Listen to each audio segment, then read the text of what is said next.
Hello বন্ধুরা, আবার আমার একটি নতুন ভিডিওতে তোমাদের সবাইকে স্বাগত। আজকে মাকে বললাম চিংড়ি মাছের কালিয়া খাবো, তো মাও সব কিছু রেডি করে ফেললো কালিয়া বানানোর জন্য। প্রথমেই দেখতে পাচ্ছ কড়াইয়ে দিয়ে দিল কিছুটা পরিমাণ সর্ষের তেল। তেলটা গরম হয়ে যাওয়ার পর দিয়ে দিল কেটে রাখা আলুগুলো। লবণ হলুদ দিয়ে এবার আলুগুলোকে ভেজে নেবে। আলুগুলো ভাজা হয়ে গেছে, এবার নামিয়ে নিল। এবার দিয়ে দিল চিংড়ি মাছগুলো। চিংড়ি মাছগুলো হালকা ভেজে নামিয়ে নেবে। এবার মশলাটা তৈরি করে নেবে। দিয়ে দিল গোটা শুকনো লঙ্কা, কিছুটা আদা কুচি, কাঁচা লঙ্কা, পেঁয়াজ কুচি, টমেটো কুচি, কাজু বাদাম, গোটা জিরা এবং কিছুটা পরিমাণ জল দিয়ে মিক্সিতে মশলাটা তৈরি করে নিল। এবার তেলের মধ্যে দিয়ে দিল তেজপাতা, শুকনো লঙ্কা, এলাচ, দারচিনি, গোটা জিরে, তার মধ্যে পেঁয়াজ কুচি দিয়ে সুন্দরভাবে লাল করে ভেজে নিল। পেঁয়াজটাকে সুন্দরভাবে ভেজে নেওয়া হয়ে গেছে।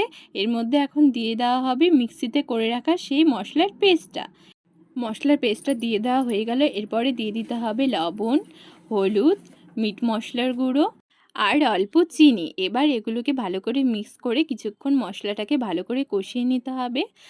মশলাটা একটু কষে আসলে এর মধ্যে দিয়ে দিতে হবে আগে থেকে ভেজে রাখা আলুগুলো দিয়েও কিছুক্ষণ কষিয়ে নিতে হবে।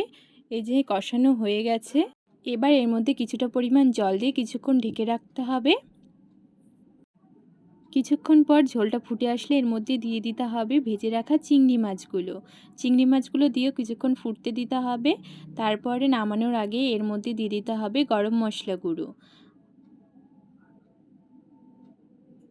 নামিয়ে নিয়ে এর উপর দিয়ে কিছুটা পরিমাণ ঘি ছড়িয়ে দিলেই তৈরি চিংড়ি মাছের কালিয়া। তোমাদের এই রেসিপিটা কেমন লাগলো অবশ্যই আমাকে জানাবে।